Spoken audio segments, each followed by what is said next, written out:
All right, with 2024 coming to the end, this marks a new year for UFC. There's new rankings, new champs, new everything, and I want to talk about new matchups that I want to see next year. These aren't necessarily guaranteed matchups, but I do think they're realistic, so I kind of had to keep that in mind. And then I also kind of just want to see some bangers next year, you know? We've got a lot of badass champions now. Oh, I forgot this guy's here. Ah, fuck. Anyways. Jesus Christ. Welterweight's so fucked right now. Anyways. Yeah, there's some decent champions right now. I kind of want to go through the matchups I want to see. These are in no particular order, but I just want to see them, you know? I'm a UFC fan. I just want to see good fights. Yeah, I'll give my early prediction, I guess. Maybe not. Maybe I will. I don't know. We'll see. Anyways, moving on. First matchup I want to see is Body the Body Lad versus Renato Manny Moicano. Now, we all know Renato Moicano, the true pound-for-pound #1 on the list. He's fighting Beneil Dariush, and while I respect this matchup, and while it's very smart from Renato Moicano, that's an easy payday for him. Not an easy payday, but you know what I mean. Renato's fought the who's who of both featherweight and lightweight at this point, to be honest with you. And he's doing really, really well. You know, really happy for the Money Moik.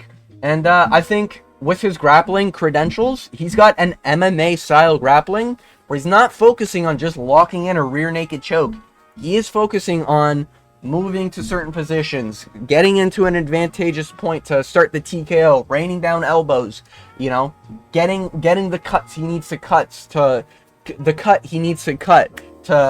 you know, fucking get some damage going, you know, wear and tear throughout the 5 rounds, throughout the 3 rounds, you know, he's very smart, you know, he's a really good setup Pokemon, you know, when you throw Renato Moicano out, he uses stealth rocks so that every time he secures a takedown, he is landing a blow that's opening a cut. And then those stealth rocks are just going to add up over time. You know what I mean? They're just going to be adding up every single time he gets that takedown. Oh, that cut's opening up a little bit more. Oh, that's another elbow. You know? You really like to see it. So, he's a really good, you know, prankster setup Pokemon. You know, I really like Renato Moicano's style for MMA. He's really grown as a jiu-jitsu guy. You know, I think that's what we're seeing over time. And I think that's why he's having so much success now. But yeah, moving on. Or not moving on, sorry. But yeah, Paddy Pimblett, I want to see this fight happen because Paddy Pimblett, the guy we all know, lost to Jared Gordon. But he was able to beat Tony Ferguson, and he was able to submit Bobby Green. I think Paddy Pimblett actually does have good MMA grappling as well. But these are like two kind of different styles, you know? Like, Hanato's like a ground type setup Pokemon. Paddy Pimblett is like a rock type setup Pokemon, you know? Where Paddy Pimblett's going to be looking for its submission or looking for some sort of, you know, leg lock, looking for some sort of what's it called? Triangle choke. Like he's looking for chokes when he's on the ground with you. Not only Moicano's looking for that TKO, he's looking for that damage to last over time, you know? And I think that's kind of the style that will beat Paddy. Because if Paddy's not that great on the feet, but if Paddy wants to go on the ground, he will have to, like, take damage when he's on the ground. Because Renato will throw elbows from bottom if he ever gets put on bottom. He will try to get some damage going, you know? So I do think Renato Moicano is kind of like the better style of Paddy Pimblett's MMA grappling. But this fight will ultimately come down to, is Paddy Pimblett tough enough to survive Renato and kind of just land that KO blow that's kind of there on Renato almost every fight? Because while Renato should be the pound-for-pound #1 king right now, he is open to like a right hand every single fucking fight. Like every fight. He's almost always open to the right hand. Jalen Turner almost got it. Fiziev was able to get it. He's really open on his left side, you know? So we got to kind of see this matchup to see if Paddy Pimblett is going to be able to dust up someone within the first round, the pound-for-pound great Renato Moicano, or if Renato Moicano's super effective ground-type stab moves are going to be able to, you know, eventually beat down and break Paddy Pimblett, you know? Battle of the MMA grapplers, which MMA grappling does succeed, is what I want to see in this fight. But yeah, moving on to the next fight. I kind of want to bang through these. We have Dan Hooker versus Max the Blast Holloway. Now, if you haven't heard of this matchup yet, you're probably like, oh my god, oh shit, I didn't mean to do that. Uh-oh. If you haven't heard of this matchup yet, you're probably like, oh shit, or you're probably like, oh my god, that actually sounds so fucking good. You know, you have a gamer in Dan Hooker, and you have Max the Blessed fucking Holloway, a gamer. You know, the only sad part is that there's a risk that Max might get chinned if his chin is truly gone. I don't think it is. I think he's still got a decent chin, but we might see a little bit of reminiscent of Dustin, a little bit of a Dustin versus Dan here. You know, where we get just an absolute 5-round war, and I think this is #1 contender for that, you know. Of course, we could do the Max Holloway, Dustin Poirier. Of course, we could do the Max Holloway, not Justin Gaethje. Max Holloway who? Max Holloway, Charles Oliveira. That's who I was thinking of. I'm like, there's another rematch that's like just sitting there. But yeah, you could do that if you want. But I kind of want to see a fresh matchup in Dan Hooker versus Max Holloway. I think it'll be a stand-up war, and I think it'll be fun. I think it'd be sick to have them both fight. Now, it does mean that Israel Adesanya's camp would have a chance at getting the BMF belt, which I don't think I want to see, just because Israel Adesanya's there, and he's a dog toucher. He's also a drunk driver, so, you know, there's that. But it could be an absolute war for 5 rounds, so I'm excited to see it. You know, I'd be really happy to see it. I think it's realistic. I think we could see Max Holloway versus Dan Hooker. You know, I don't see why not, right? I think they're both great fighters. I think they're both adequately ranked. I think Max Holloway's actually lower ranked, isn't he? No, he's actually right above. So you could do these two just to test to see, you know, make sure Max Holloway still got his chin, and see if Dan Hooker's ready for a big jump up, probably to the belt. That's what I would say. Maybe a #1 contenders belt between the two. You know, Dustin Poirier just had the fight.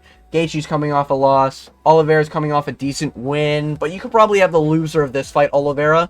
And by this, I mean Islam versus Arman. And then have Oliveira fight him and then the belt. And then in the meantime, you do Max versus Dan for the #1 contender. That's what I think you do. I think it'd be sick.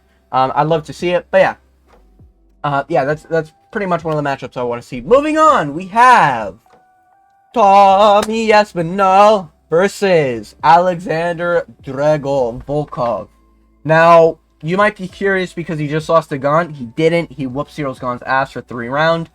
Volkov deserves to fight for the belt. This is realistic. This is what this is what the justice should be. He should get the title shot against Tom Aspinall. Once John Jones retires, Aspinall is going to need a contender. He's already cleared the division. It's rematch time.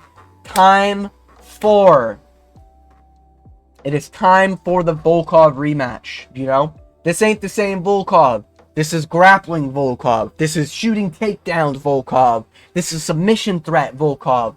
This is point striking Volkov. This is getting out of the danger 6'7" Volkov. This is the next level Volkov. This is probably the best Volkov we've ever seen, not gonna lie. So I'd be interested to see what happens in the rematch. And if Tom Aspinall whoops Volkov in the rematch, then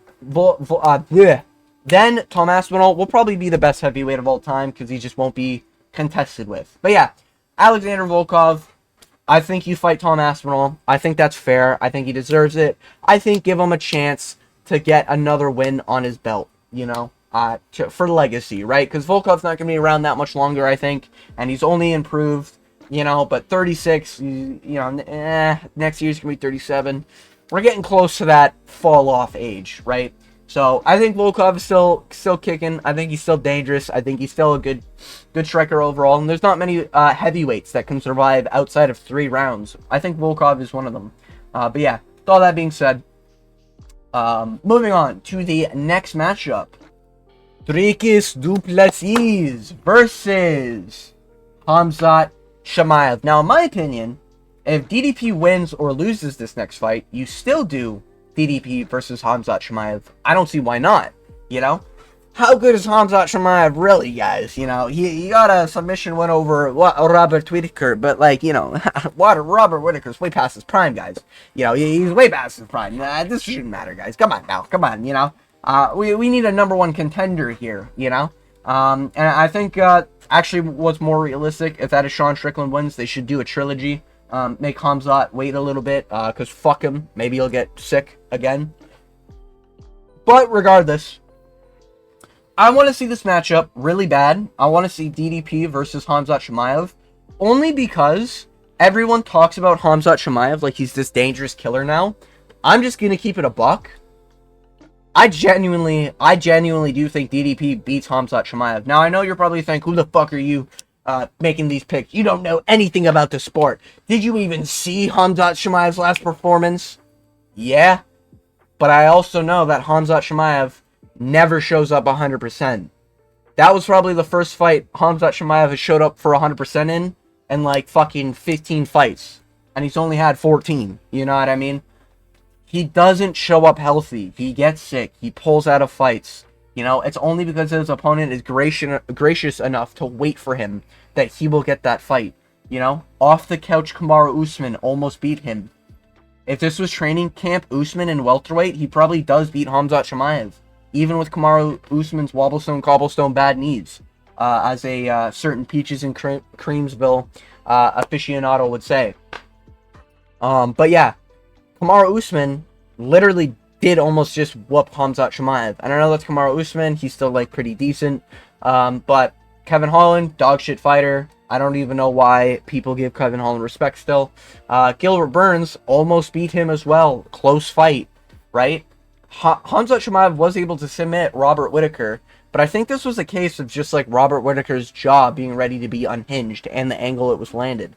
You know? I think DDP grapples is a much higher level grappler than Robert Whittaker. And on top of that,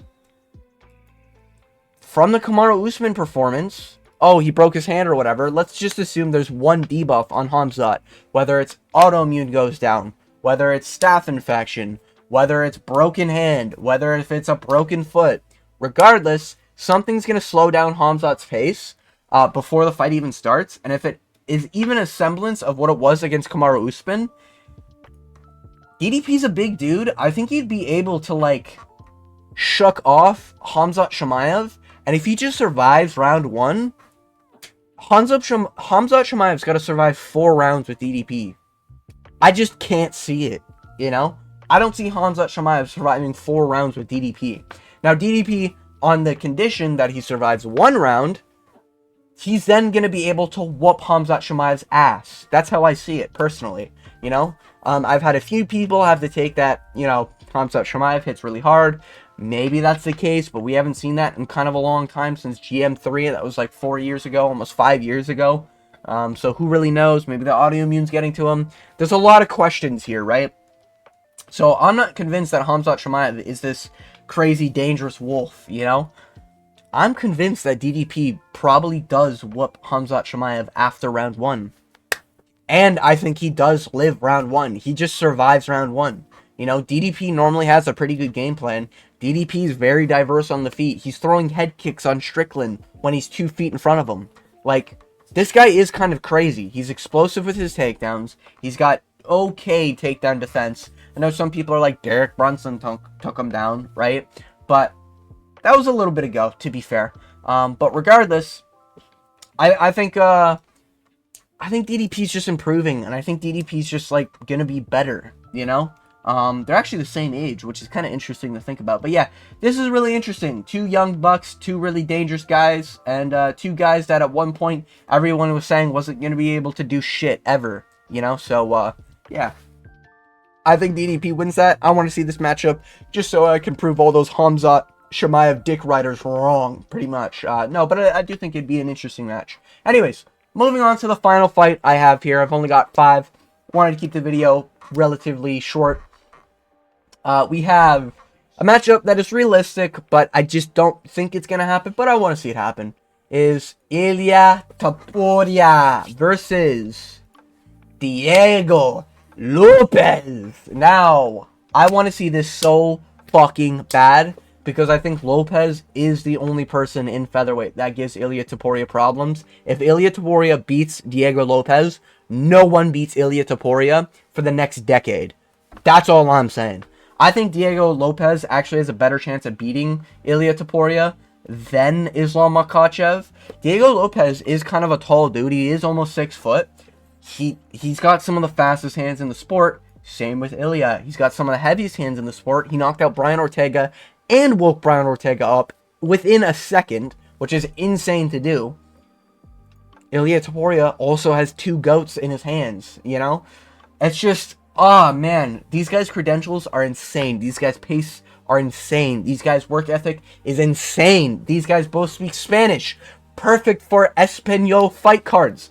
Come on, UFC, you know? But Ilia kind of sounds like he's, you know, running away like the chicken. But not actually. He's saying the weight cut's a little rough, which is a little odd, because he doesn't... I mean, maybe it's just me, but I don't think Ilya's that big for featherweight. Like, maybe all that extra weight goes into his cock and balls, because he probably has the fattest nuts of all time, being able to knock out both Volkanovski and Max Holloway within the same years, and then you know he's just laying pipe on his girl, but I don't know, like, I just don't, like, his build doesn't look that crazy for featherweight, you know?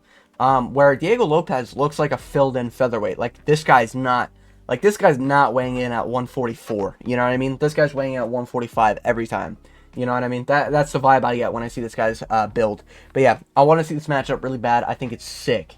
I think this would be probably fight of the year. However, I do think this fight would just end in round 1, because I do think both of them would probably point at the octagon, Max Holloway style, and Diego Lopez would be happy to oblige that. And if Diego Lopez gets finished, it is what it is. Diego Lopez realistically has less to lose, obviously, because he wouldn't be the belt holder, and he also does have, like, losses in UFC, you know? Like, he's got a loss to Joe Anderson Brito. He's got a loss to Mozabar Evloev. Even though those are good losses to have, like, he does have losses in his record, you know? But he is, I think he's a trainer now and everything. Like, he's training jiu-jitsu and all this other stuff. He could just open his gym off of losing to Ilia Topuria, because he is just that high level to be in there with Ilia Topuria. Ilia Topuria is a completely different animal. You know, this guy hasn't lost. He barely looks invincible in any fight. Actually, I'm going to take that back. He looks invincible in almost every fight, but it's just the way he's finishing his opponents, you know? Or absolutely giving an ass whooping like he did to Josh Emmett, you know? Arguably, Bryce Mitchell won a round, just saying. You know, and Max Holloway, I think, was up 2-0 on the scorecards, just saying. But yeah, anyways, those are the matchups I want to see for the year. I think it would be sick. I think all these matchups, Paddy Pimblett versus Renato Moicano, sick lightweight matchup. Get the MMA grappler, you know, and find out which one's better. Max Holloway versus Dan Hooker, which I think would just be a sick matchup, just to visually see fight of the year contender, no-brainer, easy BMF belt contention. Especially if Dan Hooker wants to go for, like, those money fights. I think Max Holloway definitely be up there in terms of price. And then we have Tom Aspinall, Alexander Volkov. Volkov deserves this fight. He's only improving. This is the best Volkov we've ever seen. Give him Aspinall. Give him the chance to be a title holder at least once in his career. You know, he deserves that after that robbery from Cyril Gane. You know, and then we have Dricus du Plessis, Khamzat Chimaev, to silence all the Khamzat Chimaev lovers, because I do think DDP has a really good chance of beating Khamzat Chimaev. And then Diego Lopez, Ilia Topuria for the featherweight belt. I think this fight would be sick. I think this fight would be fireworks, and I think this fight would probably end in round 1 with a crazy finish. Anyways, with all that being said, I want to thank you for making it all the way to the end of this video. I daily upload. So feel free to click that subscribe button, hit that notification bell, and as always, I hope you have a good day.